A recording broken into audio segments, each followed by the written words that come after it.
So now let's create our constructor for our linked list. And we're going to start it out like this. With classes, we're going to capitalize the name of the class. So that names the class, and then we'll build out the constructor like this. And we saw this in the class video that we start with a double underscore, then a init to initialize this, and another double underscore, and that there's always going to be self as one of the parameters, and this is how you tell that this is a method inside of a class instead of a function.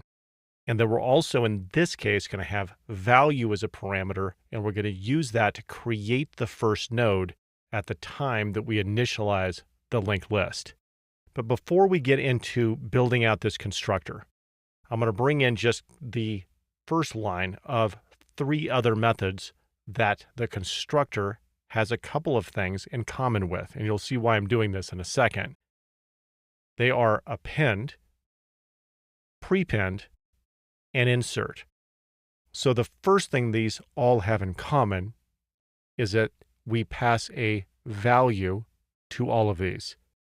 And to show you the other thing these all have in common, let's look at what each one of these does. So the constructor, it is going to create a node. It's also going to initialize the new linked list, but it's going to create a node. The append method is going to create a node and then add that node to the end. Prepend is going to create a node and add that node to the beginning. Insert's going to create a node and then insert that node at whatever index where you want that. So you can see these all create a new node. So we don't want to write the code for creating a new node 4 different times. So what we're going to do is we're going to create a class that does nothing but create nodes. And we're going to call that class node. So when any one of these 4 methods needs to create a node, it will call on the node class to create it. And the only thing this is going to contain is a constructor that we're going to pass a value so we can assign it to the node. As for the rest of the constructor, let's look again at what a node is. It is really this. So the node is going to contain value and next.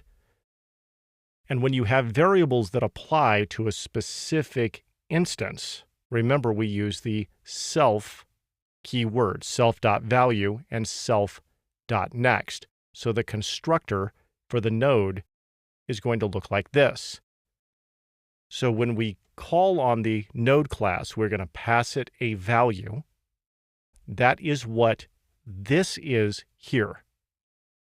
And then it gets passed to the specific instance of node.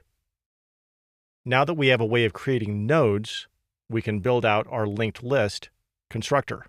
So let's bring this back, and our constructor is going to start off like this. So we're going to pass it a value so we can create the first node in the linked list at the time that we create the linked list. So we're going to have a variable new node, and then it's going to be equal to node with a capital N. That means it's going to call the node class, and we're going to pass this value here to the node class, and that creates the node. Then we say self.head equals new node. So we'll bring the head in here, and that points to the new node. Also self.tail equals new node. Now we have tail also pointing to the new node. And then we're going to keep track of the length. So we're going to start the length out by being equal to 1. And that is our linked list constructor. Now that we have this, we can create a new linked list. And we could do it like this. My linked list equals linked list. Notice this has the capital L. It is calling the linked list class, and we are passing it the number 4. And by writing this line here, the my linked list, you are creating all of this. You have created a head and a tail.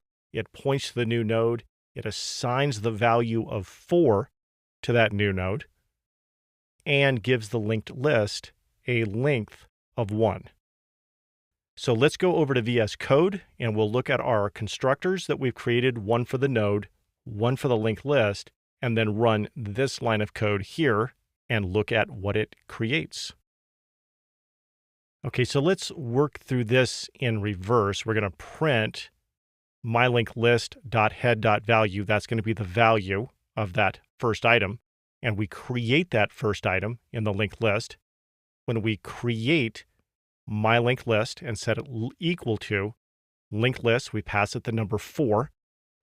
And that's going to initiate this linked list constructor.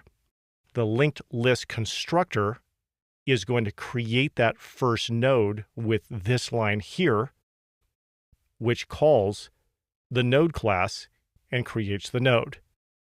Once we've created the node, we have head and tail point to it here, and that's why we can come down to here where it says print myLinkedList.head.value and be able to get to that value.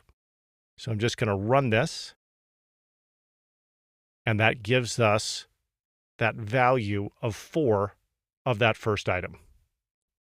All right, so it looks like we have a working linked list constructor.